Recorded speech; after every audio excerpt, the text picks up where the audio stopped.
Now we're up. We're live. I'm here. Hey, Shit works. hey I'm everyone. happy. What's up? Everything working good? Let us I know you can think hear us, so. you can see us. Everything seems to be working. For now, we'll see if it stays that way. All right, let's hope the internet gods are with us. But this is the Retro Ranger wrap up. We are almost done with Lost Galaxy. We have 3 episodes for today. And I actually thought I was pleasantly surprised, actually. Yeah, I actually, for the most part, outside of a couple of like weird, not Yeah. like weird criticisms, but weird like that's interesting type moments. I thought they were pretty good.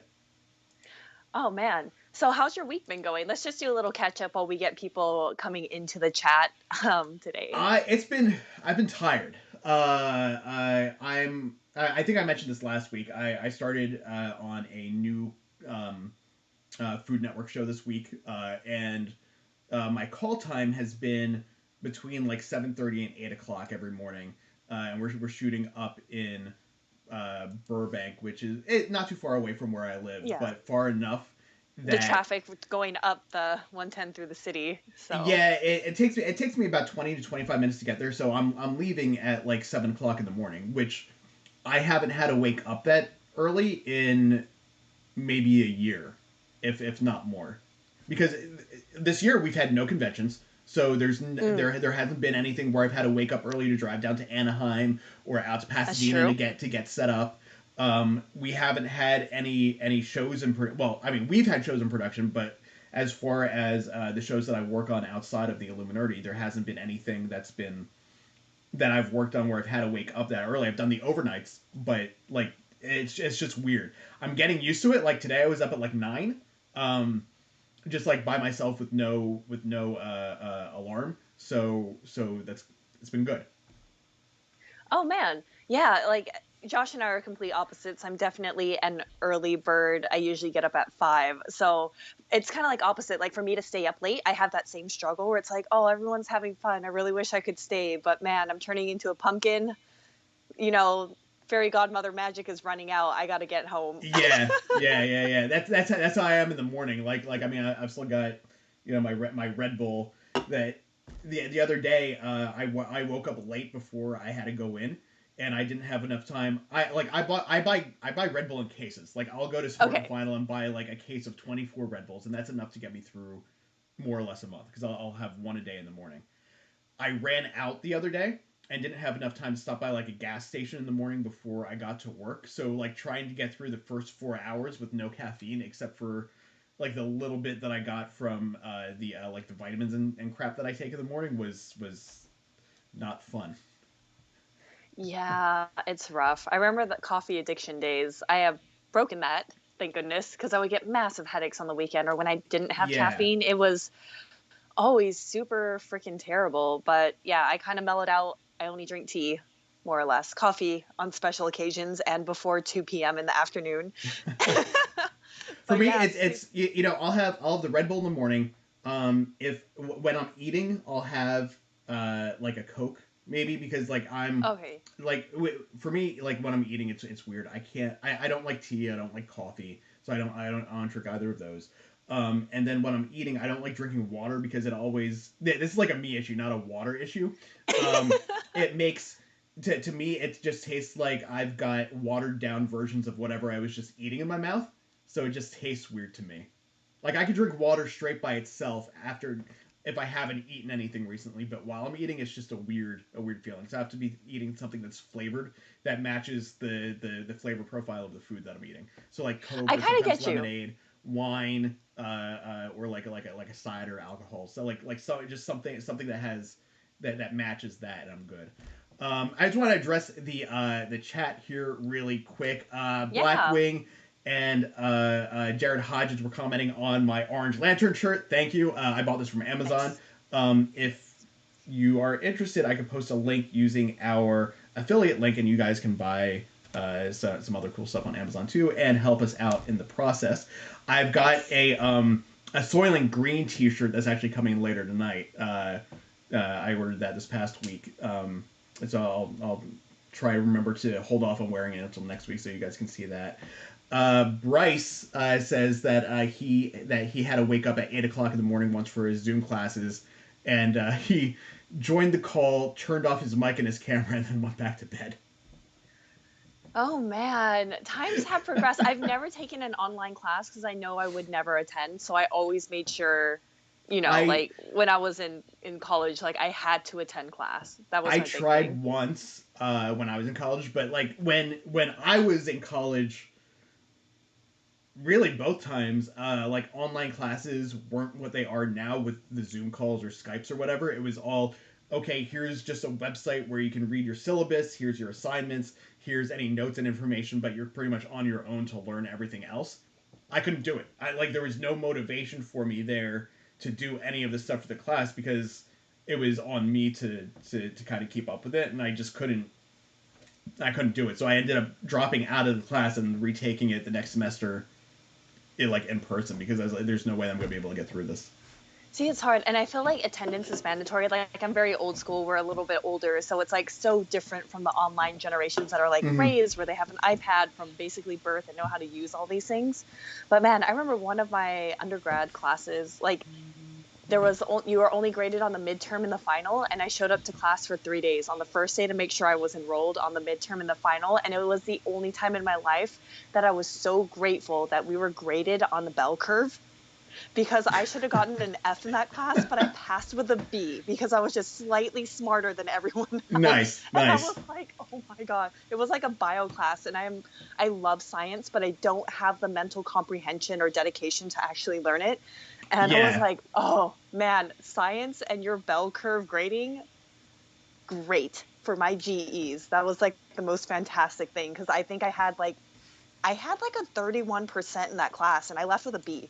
oh wow, that's like me with math. I had okay, so I'm gonna tell the story, and then we can get into starting to talk about the Okay, episode. okay. But so this is also back the first time I was in college, when I was getting my associate's degree, because I got my associate's degree, and then I got a job working full time doing like sales for a software company, and then I went back when I wanted to finish film stuff, and got my bachelor's degree. So during my associate's degree era, um, I had one. There was a math class that was a prereq for me to move on and take other classes, and so I took this class, and it was like some weird experimental group project class where like everything that you did was in groups. Like there was like lab work that you had to do in groups, the tests you took in groups, like Oh, wow. everything was all group based. So if someone, so like I'm sure you're familiar with group projects, if someone in the group isn't pulling their weight,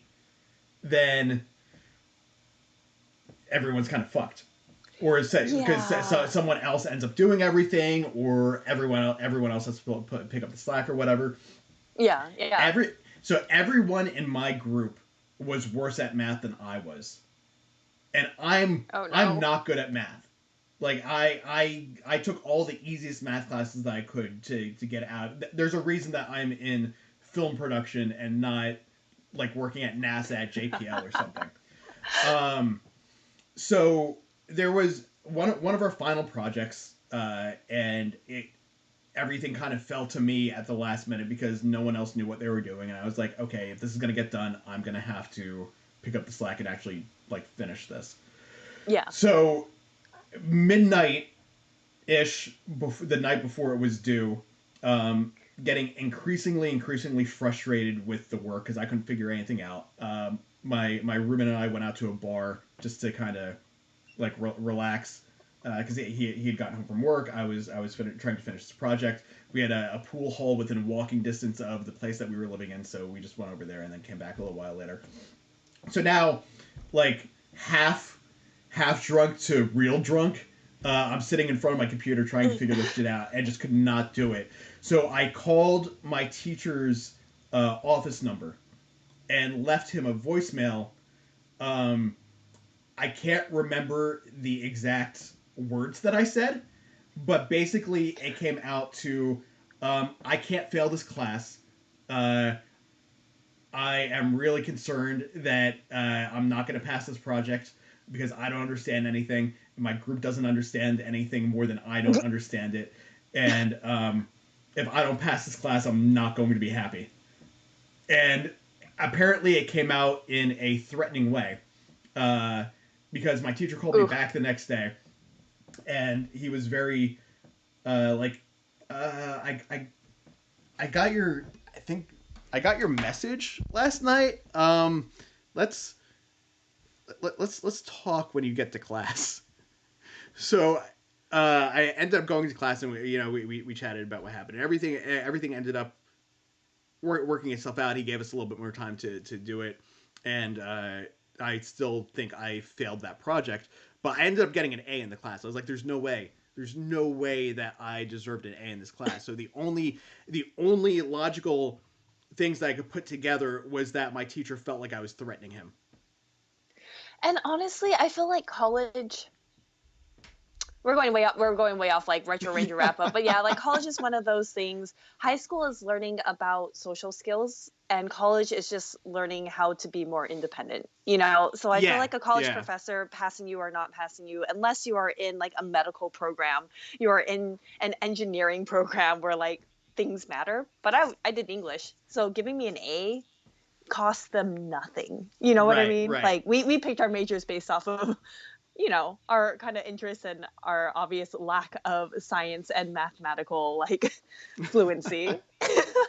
Yeah. Uh, oh man. Oh, hey, MJ Spud is here.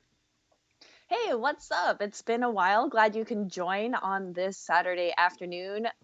What time is it for you? I feel like, man, it's so hard for you to join our stream sometimes. Glad you're here. Man. Let's see what else we got in the chat, and then we'll get started here. Bryce agrees. Group assignments were the worst unless it's with the right people. MJ Spud says that college is a total waste of time. It depends on what your It actual depends. desire is. I would almost agree for me that it ended up being a waste of time, because I could have just moved out to LA and probably found a job working in production and worked my way up to where I am now, whether I had gone to college or not. But live and learn. And Bryce says, "Leave it to me to stay to steer things way off topic." And the Blur gave us a super chat. Thank you Woo! so much, Blur. He says, "An idea for retro after finishing Lost Galaxy and before Lightspeed Rescue. Maybe do a Sentai watch of some episodes from Ginga Man and Go Go 5." Maybe. Maybe. We'll see. I'm gonna be real. I already watched kind of a lot of TV. It's so hard to squeeze in additional things. Maybe we can do a couple episodes, because Corey is actually well versed in like the Sentai series. So if we want to do a one-off week, and he can pick us a random 3 episodes, maybe we can talk about that Yeah. just to get some kind of background about like what the Sentai footage looks like, because I don't know a lot about that. So it might be an interesting contrast. Yeah, well, that actually kind of relates to one of the things that I wanted to talk about in this week's episodes. So I guess Yeah, we let's can jump transition. into that. But before I get to that point, because that comment doesn't really come up until the Lost Galaxy episode, or Enter the Okay. Lost Galaxy, I think, or no, it was the one before that. Pump Up the Volume. One of those two. Well, I know the scene that I'm thinking about, so we'll talk about when we get there. Um, so this the first episode was Turn Up the Volume, right? Yes. Yes. Okay. The All monster right. that creates the most obnoxious noise, and it's like in there for the majority of the episode. Yeah. This episode was fun. Like, I It don't think was. it was. I don't think it was like a great episode, because it was obviously just filler. But it hit all the points that it needed to hit. It was fun. The story itself was kind of entertaining. I could relate a little bit to Damon and what he was dealing with, both at the beginning and at the end. I mean, it kind of ties into that group project mentality a little bit. Yeah, I feel like we can make those ties. But yeah, like you're saying, like I thought it was good. I like that they're, especially Corone, coming in so late in the season and really working to make her part of the crew. Like we're what, 30 something episodes in, Corone just comes in. So I'm glad that she's having that one-on-one time. So this episode between her and Damon and them interacting, like I love seeing that. I love seeing the one-on-one, like ranger interactions and how their police actually get along with everyone else on their team. But yeah, like it's cool.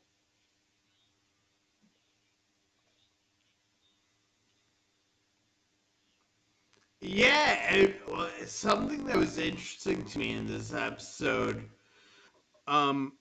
Yeah, We yeah. unless I'm I'm mistaken, pretty sure you're we didn't right. see People in any the of the chat other can Rangers definitely tell us if we're outside wrong, but of it their was centered morphed on them, Ranger their everyday costumes, lives. except Like for she's trying to Corone and encourage him to Damon, do better. right? And I think a little mixed feelings at the end of it. But I so. love that Damon is so humble, but also really intelligent. Like, because everyone keeps saying, like, you're a great mechanic, but we get to see that he is creative and smart and does want to help people, not just as a ranger, but as a person. So I really like that interaction and how she's trying to bolster him up, even though he is just insanely humble and he's like, I'm fine where I am, you know? So I thought that helped both their characters, actually.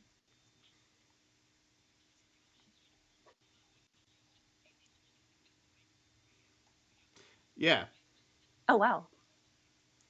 Looking at the notes here, I am correct. Only Damon and Corone appear unmorphed. All the rest of them are only in their Power Ranger outfits. Um, Yes. so that was interesting. I liked the interactions that he had with Baxter. 3.2 And that Baxter megapixels. pulled out like an old school like digital camera. Like looking at that thing, I was like, oh man, that's just yeah, just dating it even more because like now like, so it would be like with their phone. And I'm I looking at his know. camera. I'm like, But it there's still made no me way really that he would mad. be It able to is one make of out the those plans things with like that with the shots that I he got from personally that. hate like thieves. Like it doesn't make sense to me. And I hated how Damon was a welcome mat and was just like, it's fine, don't worry about it. I'm like, no, you stick up for yourself. If that was anyone else, I feel like I'm not exactly sure what the message was.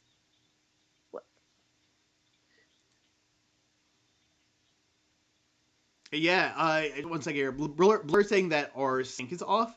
Um, it looks okay on my end on the front end, but that doesn't mean that it is on the other side. Saying that my voice is behind yours. So I will play with that a little bit here. Um, but what did you actually think about this villain while I'm doing that? Like, what were Honestly, your it could have thoughts been about replaced with this any other speaker bad villain. I guy? don't feel like focus of the episode. It really was Corone and Damon centered, with Baxter kind of being the main antagonist. I didn't care as much for the monster. I thought the sounds were annoying. I hated how like they kept repeating it over and over, and the whole episode was just like, oh, please, please stop. I mean, I don't know. It was basic. I didn't really even focus on the monster. It was lackluster in comparison to the eighth story of like Jesse's friends and really exploring their kind of personalities. So I feel like Crone would be more like me, like, why didn't you tell the commander dude that this guy's a blatant liar? Like he's going to risk, and Damon even understood, like, if he stole those plans and tried to create it, they weren't done and they could hurt people. I feel like Damon knowing that in the first place, he was like willing to sacrifice the safety of others, and maybe I'm looking into that a little too deep, but we do see it where he's like, hey, don't do that, it's not correct, blah blah blah. I feel like you should have spoke up way earlier and said like, those plans are not finished, like they are stolen, and the end of it, you know what I mean? Like I get Yeah, that he was trying to be the good guy and they try to play it off in the end like he didn't want the role in the first place, but the whole middle part was a little problematic of him knowing that it was dangerous and still letting Baxter like take it and create this thing and potentially put a lot of people at risk. yeah. I thought an interesting plot point would have been maybe if he had snuck like into the area in the middle of the night to actually fix it to make sure that it worked instead of broken down, because then that could have brought an interesting conversation between him and Baxter, with Baxter being like, why did you fix this for me, and it could have been resolved that way as well instead of Yeah, the and other like way Damon's the whole way it did. purpose is like, I'm here to help people. I'm here to make Terra Venture a better place to live. I'm also here to like Yeah, protect you guys from monsters, because it kind of did both, you know? So I felt like that would have been a little bit better for his character. But I know the writers don't have a lot of time. They're just like trying to punch out these episodes one after the other for every season. But it gave me a little bit of a mixed message of when is it okay to just take a step back and when you should take a step up, you know? And I feel like Power Rangers back right. in the day was very moralistic, and it kind of lost me a little bit in this episode. But I mean, it was still fun. I love seeing Damon, and I love like how everyone just craps on him, saying like, "You're a grease monkey. You don't, you're just a mechanic." But he is a genuine nice guy. Yeah, and it's also interesting to me because as you know, one of my go-to shows is Star Trek, and in the Star Trek universe, the chief mechanic or whoever that guy is the engineer. Is who it would be Yes. in Star Trek. The chief engineer is always hands-on. Like, he's responsible for making sure that everything is happening. If everything isn't happening, he has to step in. He's the guy who knows how to fix everything. And if something breaks and a solution needs to be invented, he's the guy taking the charge and saying, okay, what do we have? How do we do this? Let's figure this out. Not the guy who's just sitting behind a desk filling out all the requisition paperwork. So it was interesting to me that that's the direction that it went. I was expecting it to be more like with Kai's promotion, where Kai actually got more responsibility. I was expecting him to take on more responsibility with actually maintaining the ship and building things to help the ship achieve its goal of getting to this next place. Yeah, and I kind of feel you on that too, and that's also why I was a little confused, because obviously no one on Venture knows that they live this double life as Power Rangers. So I feel like for Damon, and this was kind of a similar thing I said when Kai got his promotion, of you have more responsibilities for this community on Terra Venture, but you also have a responsibility to protect everyone as a Power Ranger. Why are you taking more responsibilities kind of on both? If Right. Damon explained it of like, I'm a Power Ranger, I need to be able to step away whenever something bad goes on, it kind of would have given him that rationale too. But Right. yeah, it's kind of And honestly, mixed messages. I can relate to that too, because in my own personal life, like I've turned down jobs before in order to keep being able to do the stuff, either when we were back at that hashtag show or here at the Illuminati, because I knew I wasn't going to be able to handle doing both. Yeah. But luckily now the position that I'm in, the jobs that I'm taking are jobs that allow me that flexibility to be like, okay, during the day I can do this job and be on set and work on this stuff, and then I can come home at night and take care of this stuff. But if something random does come up, like with the website, or so like we need to send out an email to someone or get in contact with someone about something, I can take 5 minutes out of my day or 10 minutes out of my day and go and deal with that stuff that I need to deal with, and not be losing anything with like being able to perform the jobs that the functions that I need to do during my day job, because I'm not the guy that's running the show there, and it makes it a lot easier. So I understand that from his perspective, why he wouldn't want that job for that. Yeah, but he never reason. actually But he never said that. Yeah, that wasn't a thing. It would have been an easy cop out. And we also got another super chat from the Blur. Thank you so much. The Blur says, reminded me of the TNG episode with the Traveler. Maybe not this one so much, but definitely the next one. Okay. Because the Traveler was a well, we'll jump into that. Let's rate this episode, because that is a really good comparison. I didn't even really think about that until just now. So what would you rate this episode? Like, did you have any like big major issues that stood out, or just kind of those little itsy bitsy? Yeah, it was just those kind of like confusing. Like, it would have been so easily solved for Damon to like not seem like a jerk of, letting people be exposed to potential risk, or the whole thing with Baxter. Like, just small little dialogue. I mean, obviously that's not on him as a character, it's on Rangers writers to give him this kind of information. But I feel like it was good. I like having the standalone episodes, like I said, between Rangers that you wouldn't typically match up. But yeah, it was slightly better, but it could have. I'm gonna give it a 4. Like, it was good. It was interesting. I liked it. Didn't care about the monster. Care about the relationships. But man, we could have made Damon look like a superstar, like super easily in this episode. Yeah, I agree. I am also going to give it a 4. Like you, I thought that the way everything was resolved with Damon could have happened a little bit easier. But I also did kind of enjoy the monster. I thought. Wow.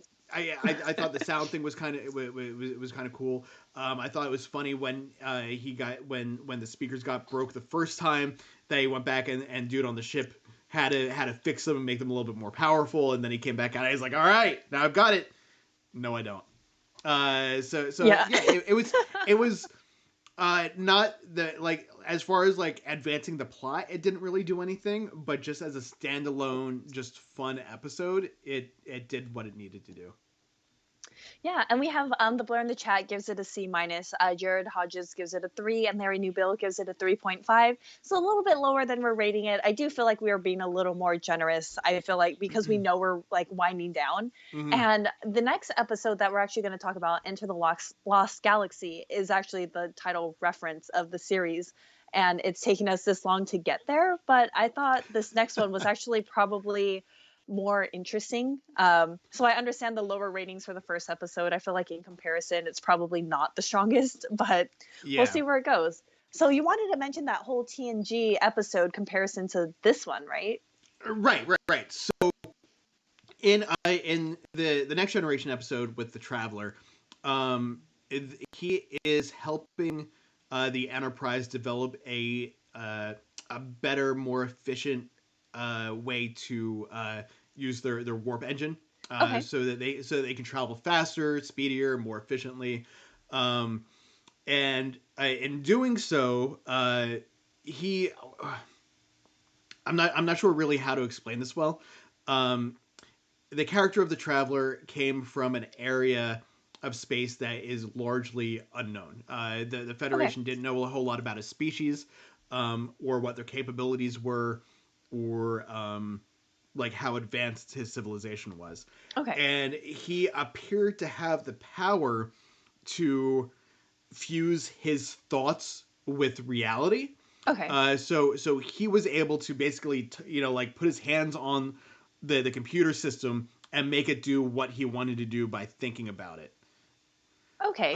But in doing so, he improved the efficiency of the engine so much that they shot like hundreds of thousands of light years away to like 5 galaxies away, to an area of space where like thoughts and dreams became reality. So like just by thinking about something, it would manifest itself. So like if you were afraid of fire, and for some reason you were thinking about the fact that you were afraid of fire, you could open a door and there's just like a blazing fire behind it. So it was interesting. So that part of it, not so much.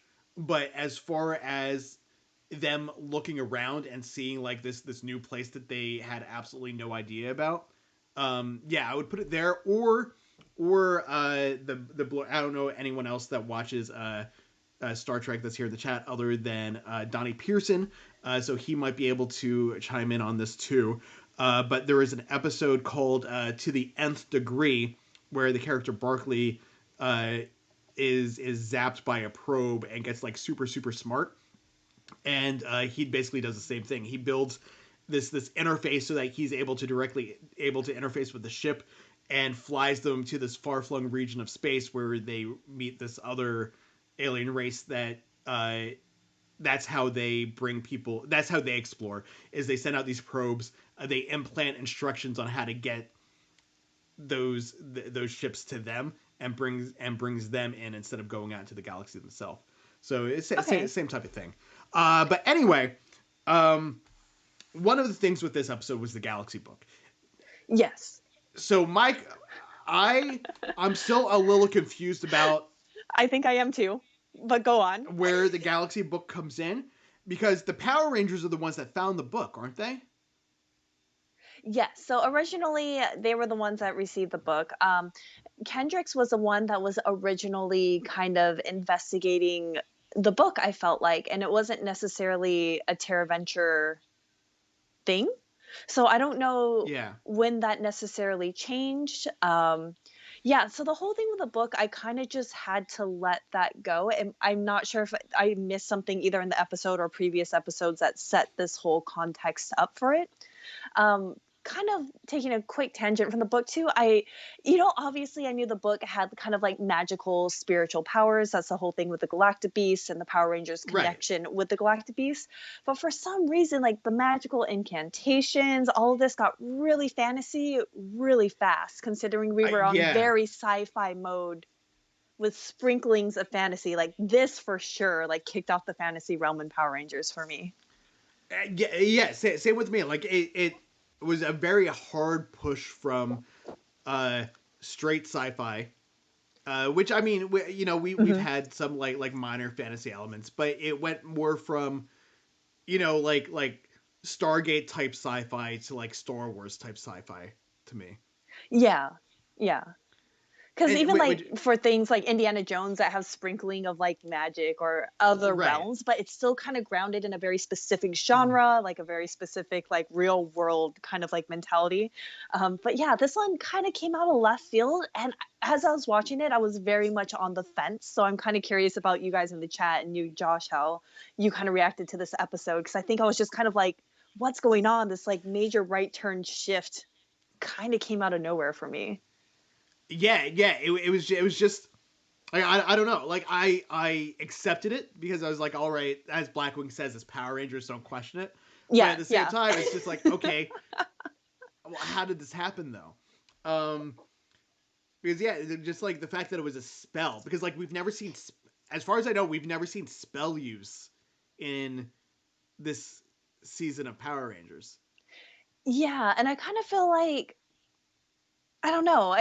Yeah, the whole context of why they had it in the first place, why they were reading it, it would have made sense if, Maya was the one, like she's the one most in tune with this kind of like Power Ranger mythical legend stuff in the first place. But Right.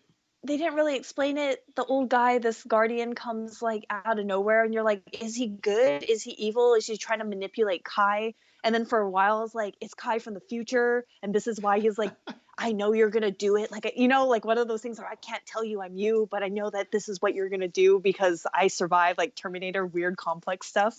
But yeah, I don't know. I was just trying to. I think I was trying to look for too much lore in something that probably didn't have a whole lot of meaning in it. Yeah, and that's honestly like this is gonna sound like me shitting on it, but it's not. It's just a wish list, I guess.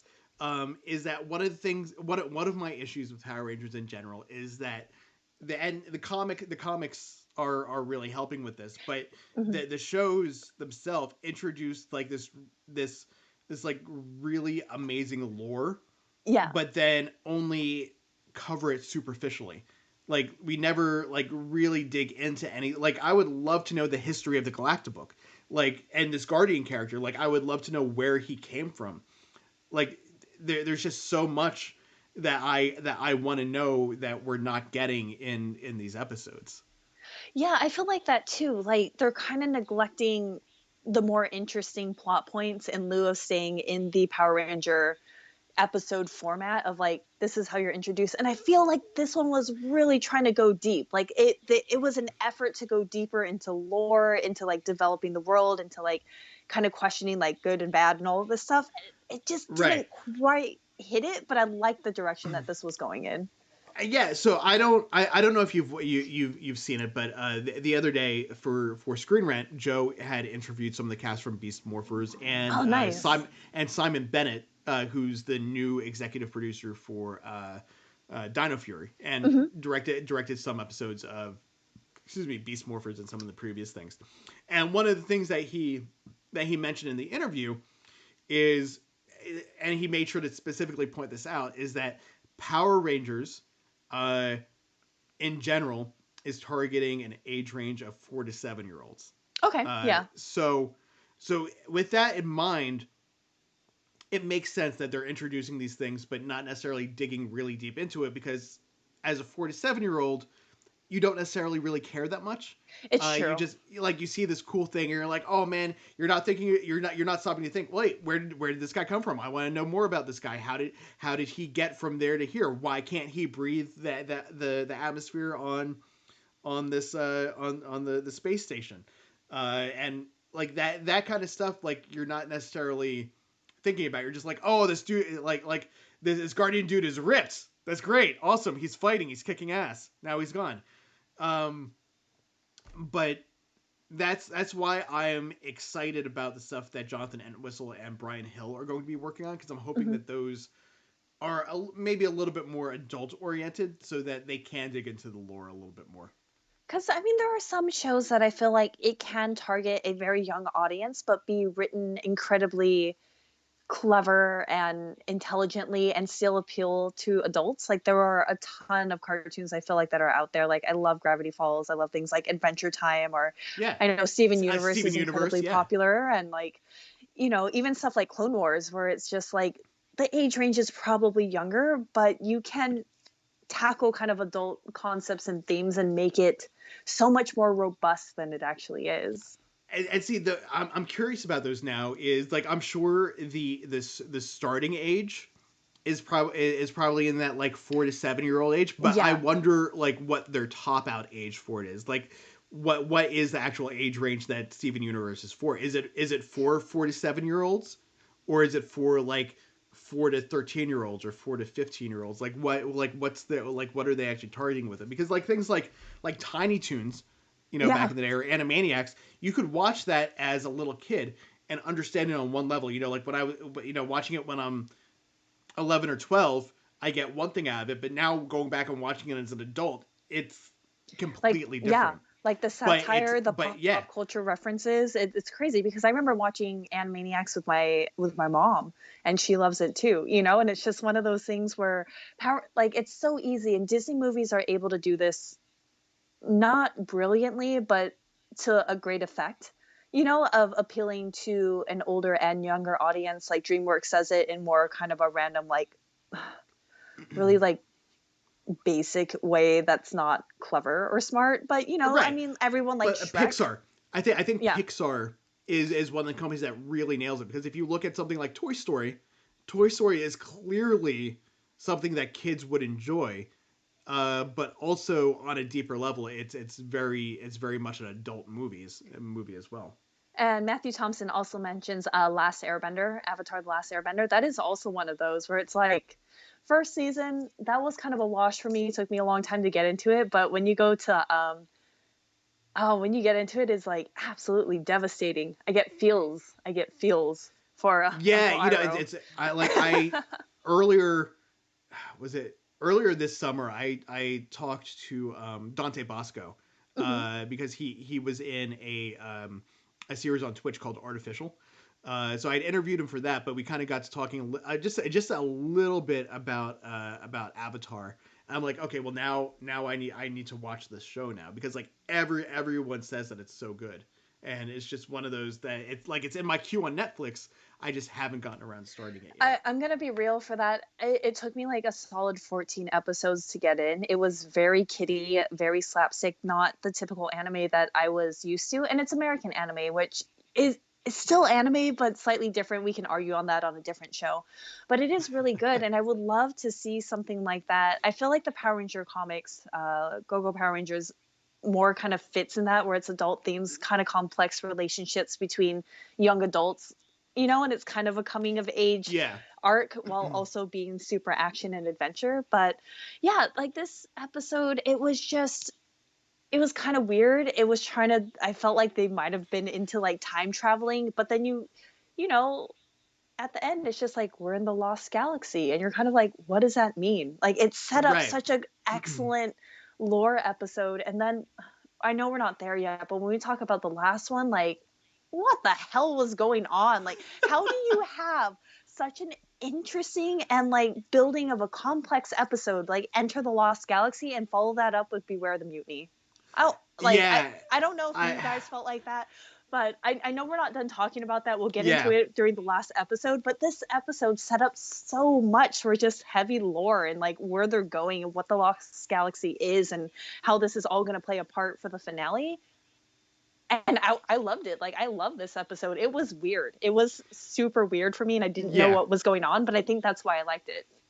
So I've got a question for you in general with Power Rangers. Are you able to immediately tell when it shifts from American footage to Japanese footage, or does it take you a second to go, oh wait, this is from the Sentai not from the American footage. I think with the Sentai, it's very obvious, but there were some parts where I know like they don't typically do a lot of American footage, so I'm always kind of like, whoa, the quality is good. How did they put this in there? Did they match it up? But some of the Sentai footage, like it's pretty obvious. The quality, you can just immediately tell, and the Yeah. setting is completely different. But So in this episode, after Deviot got the Galaxy book and changed his into gold form. And into the more predator looking thing. Yes, exactly. There was a moment where it shifted, and like it looked like the aspect ratio shifted, the lens that they were the type of lens that they were using changed, and the grain in the video just like picked up, and it was just like this massive shift. And I'm looking at it, I'm like, well, there's where it shifted from American footage to the Sentai footage. It's usually not as abrupt, I feel like. Yeah, and here, and here it was just like a hard cut from one to the other. I was like, that's really bizarre how it shifted like that. Yeah, I know exactly what you're talking about. it was very weird because it almost looked like it went from. I'm sure that the stuff that they shoot here in this or stateside was probably shot on video, and the stuff that they shot, the Sentai footage looks like it was shot on film, like actual film, and just this change just made that very apparent. It was just a very like it didn't take me out of anything because I know that happens, but I had to rewind it, like I had to go back and forth a couple of times because I was just like, that's a really weird shift. It is. And I do want to mention something else. The blur in the chat says, so the Guardian gave them the new Quasar launchers. Didn't they already have them already? I mean, it's being packaged with the new standalone Leo Lightning figure. I mean, there's a lot of stuff that like, I'm like, what? Did this already happen? Like when they gave him the crystals, I was like, is that the equivalent of like Jack and the Beanstalk? And it's like, here's some beans. And you're like, what the hell? But they actually do something. Where he's like, here's some crystals. And it's like, wait, he didn't explain that he had to give them. He didn't explain that he needed to give them out to the other Rangers. Like when he got them, it didn't look like there was 5. I swear there was only like 3 original. Yeah, so I was a little confused there. I thought he was gonna throw them down in like a Krieger type thing, from like Archer, just be like sploosh and just like disappear in a thing of smoke or something. I don't know. It was weird. But yeah, then after that fight, you know, they defeat him with their new crystal blaster, quasar blaster things that they kind of already had, but whatever. Yeah. And then they get to the Lost Galaxy. They find out they are in the Lost Galaxy, and it was like dun dun dun. I love that. Like that episode, the way it finished. For those of you in the chat, what would you rate this particular episode? And for Josh, how did you feel about this one? Yeah, I enjoyed it. I don't really have any like actual complaints about it, other than the weird shifts between the American footage and the Sentai footage. But again, I can't really ding anything for that because that's how the show works. Like we know that's a thing. I'm gonna give it a 4.5. I really enjoyed it. I thought the intro with them actually finally getting to the Lost Galaxy was really good. We'll talk about my disappointment with the following episode when we talk about yours. There was something that I did really like at the beginning of this next episode though, but we'll talk about that once we get there. What about you? I actually really liked it. Like I said, it was weird and it kind of took me out for a little bit, but I don't think that's bad for Power Rangers, especially when you get used to a certain kind of like structure of the episodes. This one did, deviate from that. And I like that. And I like that it focused on Kai and it gave him a little more importance because I do feel like Damon and Kai tend to get the short end of the stick as far as episodes and development and character interactions and relationships with other people. So I actually really like this. And I love the feeling of like that revelation of like, we are in the Lost Galaxy. This is what it is. This is what this series is all about. I'm gonna give it a 5. I was super impressed. Please take that into consideration with my rating for the next episode though, because man, that's going to even out quite quickly. Yeah. In the chat, we've got Blackwing who gives it a 4 out of 5. The Blur gives it a C+, so he liked it better than the last one. Okay. Thomas Franco gives all 3 a 4.5. Jared Hodges gives it a 4. Go Pack Go gives it a 4 and says Happy Hanukkah to everyone who celebrates. That is Josh. So Yes, thank you. kind of. Thank you. Yeah, I sort of. don't know if Sort of, you're more or active less. celebrating, but Active this year, not so much because there's not really there's like I might make some latkes this weekend just as a just thing, cause. Yeah. just cause. But like active celebrations, just because it's 2020, not There are no not real really. celebrations. Yeah, It's just. yeah, it's just here. But yeah, let's just jump into the next one. I don't think we're gonna spend a lot of time on this. Beware the mutiny, and Yeah, well, nothing really happened in this episode. there's like a pirate dude with some Oompa Loompa minions, and there's treasure, I and did. it was super hokey. So What? I'm gonna if no one in the chat can answer this for me, I'm gonna have to go and look this up. Were the pirate henchmen, were they called putties too? Like it sounded like the pirate the pirate guy called them putties, but I'm not 100% sure on that. I But don't know. They're just all I orange. liked yeah, I liked their costumes. I liked their design. I liked their that their faces were just like these plastic masks. Yeah. It reminded me a little bit of, obviously they look a lot different, but it reminded me kind of like the Jabberwockies, with like all wearing Okay. the same masks. Like I thought they looked dope, even though they were kind of dumb. I mean, that's fine. Like the Machine Empire equivalent of putties, the cogs, like they looked ridiculous, but I absolutely love them. I think those costumes are great. It just Swabbies. Swabbies. Okay. Oh, that makes sense. Yeah. Because he's a pirate. Yeah. Yeah. But yeah, it was weird. Like nothing happened. Like they set it up so well in the last episode for like this epic continuation until the end of the series, and then like completely undercut it with like kind of a ridiculous villain in my opinion, with ridiculous, swabbies and a plot that I gave zero interest. I don't know. And then they're like, there's a dinosaur with a castle on his back. And I'm like, what? See, that for me, this guy. That was like the highlight. That was the best part of the episode. Yeah. That was the highlight of the episode to me in the beginning, where Mike is like, there's an alien ship coming towards us, and the commander was like, well, what kind of a ship? And Mike was like, well, it's a castle on a dinosaur. Yeah, like, and he's not wrong. He's not wrong. Like when they show it, I'm just like, yeah, of course it is. I would love if that was the tone for the entire show. Like if the whole thing was just them going, this is ridiculous. What is up with these? This monster has speakers on his shoulders. What is going on? Like just like a show, like almost like if you could mix Power Rangers with the Venture Brothers. Okay. That would be my ideal show.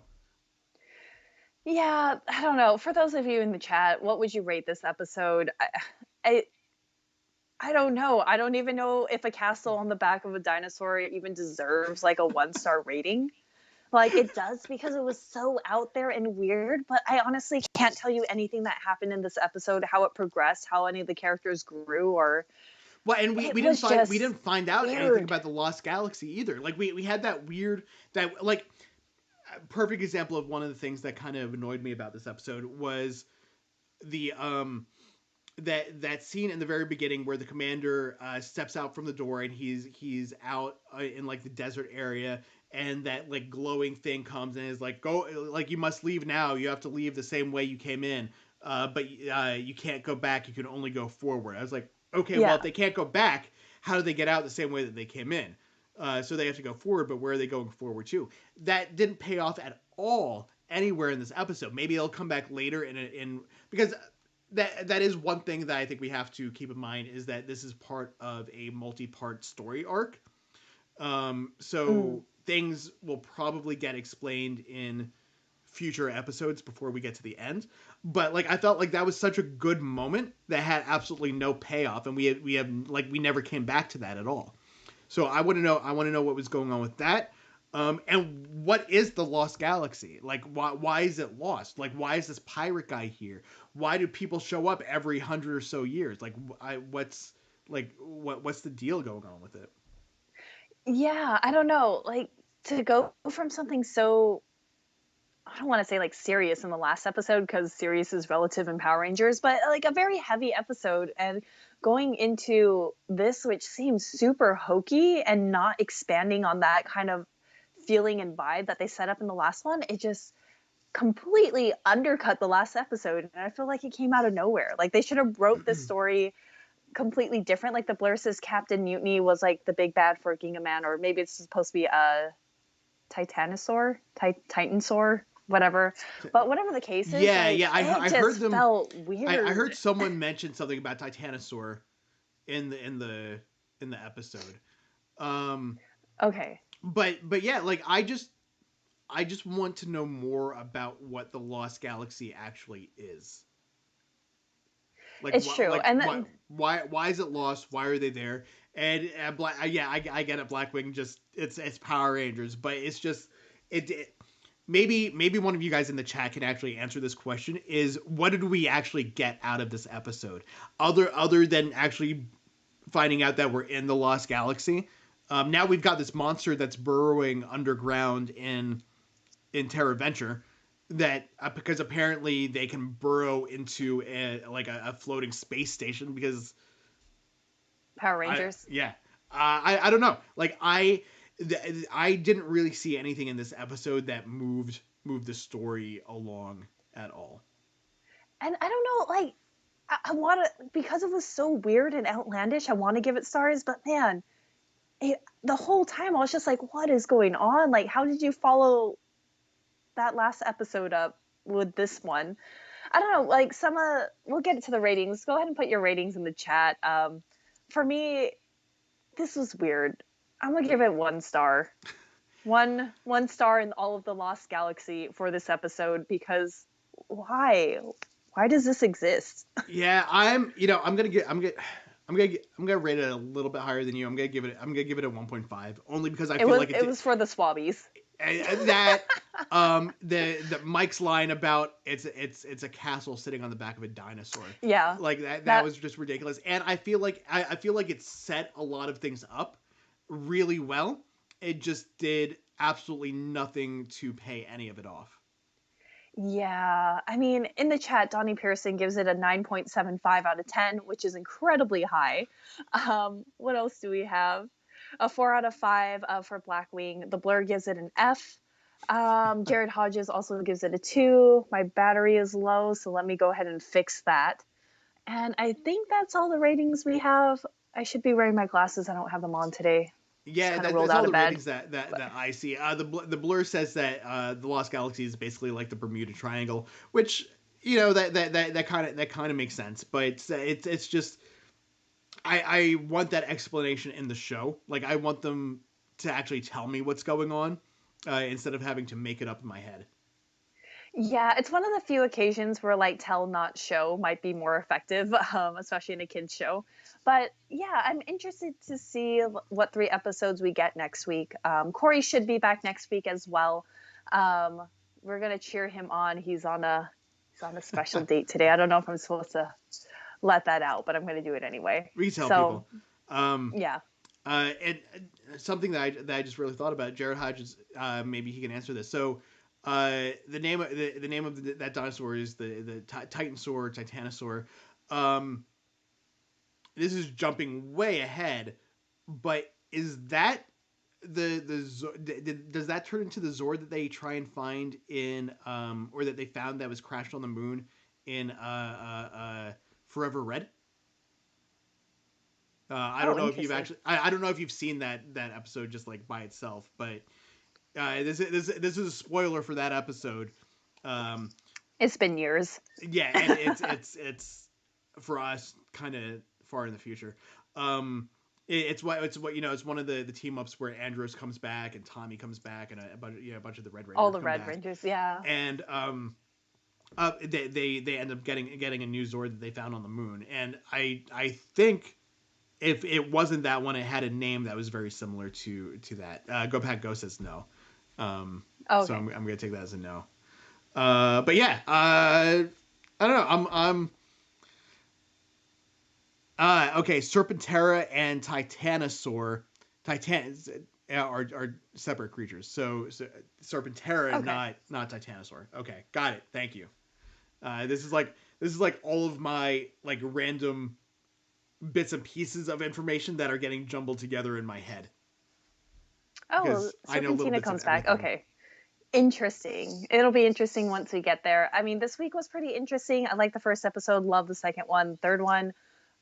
What? Maybe it'll pay off. So I'm a little more curious about next week just to see what we get information as far as the Lost Galaxy, what's going on, how are they going to get out of this or fix it or do whatever that is they have to do. But it was an interesting week. I thought they were pretty good episodes overall, and it seems like you guys thought they were fairly good episodes as well. Yeah. I'm excited for next week. We've got 9 episodes left now, I think. Yes. So we have 3 next week, 3 the following week, and then the final 3 the week after that. So we're getting close to the end. And it's you can tell in the episodes because everything is ramping up the further in we get. Yeah, so I guess that'll do it for us this week. What kind of shows do we have coming up? Anything to plug? Yeah, in about half an hour, I will be back with Heirloom, talking about the newest episode of Star Trek Discovery, called Terra Firma Part 1, which is the first half of a two-parter that we will finish next week. Then tomorrow at 8 o'clock, we have the Illuminati Wrestling Order. I'm not exactly sure what they're talking about, but I'm sure if you enjoy wrestling, it will be entertaining. And I think that's really about it for this week until we're back with more stuff next week. I do have a question for everyone in the chat though, because that's something I've been thinking about. I know Donnie Pearson's answer on this. There have been a lot of characters or a lot of actors that have been in Power Rangers that have also been in Star Trek. Would you guys be interested in watch a video if I put together a comparison of, hey, here are all the Power Rangers that have been in Star Trek, and do like a scene by scene comparison, be like, here they are in a scene from Power Rangers, and here they are in a scene from Star Trek. If that's something that's interesting to you, let us know in the comments, and maybe that'll be something that I put together. The Blur says the episodes are the ones that have coming on CBS primetime. Right now on CBS broadcast, they're showing the first season of Discovery, but we're up to season 3 now, which is the new season that's up on CBS All Access, not on the channel. So we're about a season and a half ahead of where they are there.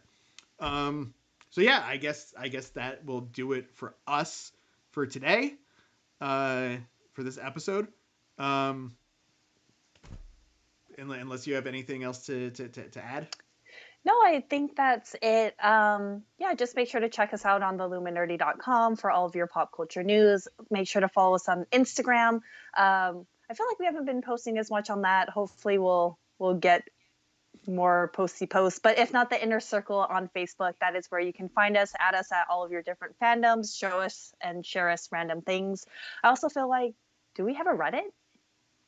So I made a Reddit, but we don't monitor that. But we haven't done anything with it yet. I'm not so much of a Reddit guy. So like I basically all I did was secured us the subreddit name, so that it couldn't be taken. But if you want to follow us it. there and post random stuff until we get mods and a certain theming for our Reddit, you can also join us there. We are on Twitter. We are also on every platform. Sometimes it's a period, sometimes it's an underscore, sometimes there's nothing. Yeah. Same thing with Discord. I do have a Discord server that I built for us. I haven't really done anything with it yet. If any of you guys are interested in being a mod on our Discord, again, either tag us on Facebook in the Illuminators Inner Circle, or let us know here on YouTube, and I'll get you guys set up with that. Hopefully, I'm going to make a resolution to have that ready to go in the new year. We'll see if I actually come through with it or not. That sounds good. And one last thing, that Powder Day Gaming says, I'll grade it an F, but on a bell curve. I like that callback. That means gets a passing rating for Powder Day Gaming. I super appreciate that. I think that's going to do it for us this week. And remember to tune in later for Star Trek and tomorrow for wrestling. And see you next week. We got to work on our sign off. Yeah. Bye-bye. Bye.